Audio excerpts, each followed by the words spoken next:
জিয়ানের কথা রাখতে রবিবার সন্ধেবেলা বেরিয়ে পড়লাম রেস্টুরেন্টের উদ্দেশ্যে।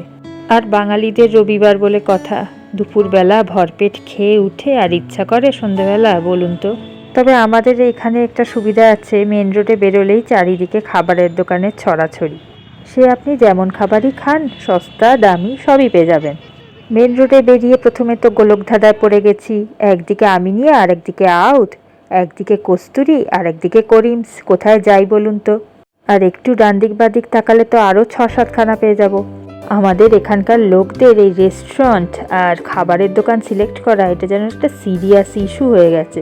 জিয়ানের কথায় বেরোনো, তাই শেষমেশ জিয়ানকেই ডিসিশন নিতে দিলাম। খাবে একে খালি চিকেন খাইয়ে দাও ব্যাস।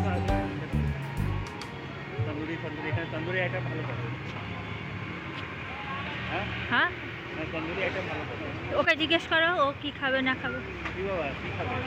2-3বার রংদে বাসন্তীতে পাঞ্জাবি খাবার খাওয়া হয়ে গেছে বলে আর পাঞ্জাবি ধাবাতে ঢুকলাম না। ভাবলাম করিমস পাশে আছে, চলো যাই, কেমন খাবার দাবার দেখে আসি, একবারও তো যাওয়া হয়নি। আমার কি মনে হয় জানেন তো, যে সবসময় যে রেস্টুরেন্টেই খেতে হবে তা না, কিন্তু অন্তত সপ্তাহে একদিন বা মাসে একবার হলেও চলবে একটুখানি বাইরে বেরিয়ে ঘুরে একটু ফুচকা টুচকা খেয়ে আসাটা কিন্তু ফ্যামিলির সবার পক্ষেই হেলদি। কারণ বাড়ির প্রত্যেকটা মানুষের জীবনই তো একঘেয়েমিতে ভরা, তাই না? যাই হোক, এখানকার অ্যাম্বিয়েন্সটা বেশ সুন্দরই দেখলাম, তবে জায়গাটা মনে হচ্ছে একটু বড় হলে ভালো হতো। খানিকক্ষণ অপেক্ষা করতে হলো খাবারের জন্য। এর মধ্যে আবার এরা ফুরুত করে কোথায় ঘুরতে বেরিয়ে গেছে, আমি আবার একটু ছবি টবি তুলে নিলাম, সেই ফাঁকে আপনাদের জন্য একটু ভিডিও করে নিলাম। তারপর এসে গেল খাবার। স্টার্টারে ছিল মালাই চিকেন, 3 রকমের সফট ড্রিঙ্কস, একটু মশলা সোডা টাইপ, আর একটু স্পাইসি পনির, চিকেন কম স্পাইসি, আর কুলচা। যাই হোক, খাওয়া দাওয়া কমপ্লিট। এবার বাড়ির উদ্দেশ্যে রওনা হওয়া। জিয়ান আর কী খেলো, আমাদেরই খাওয়া দাওয়া হলো মাঝখান থেকে, আর জিয়ান একটু স্টার্টার আর কোল্ড ড্রিঙ্কস খেয়ে ব্যাস হয়ে গেল। ভিডিও করতে গিয়ে জানেন এক্ষুনি একটা গাড়ির তলায় যাচ্ছিলাম। যাক, বেঁচে গেছি মরতে মরতে। সন্ধেটা ভালোই কাটলো বলুন। খাওয়া দাওয়া অনেক দিন পর বেরোলাম।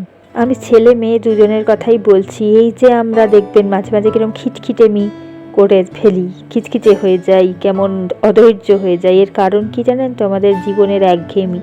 এই মাঝে মাঝে একটু বেরিয়ে সবাই মিলে ফুচকা খেয়ে আসা, বা একটু কাছাকাছির মধ্যে ঘুরে আসা, বা যারা দূরে যেতে পারেন তারা দূরে ঘুরে আসবেন।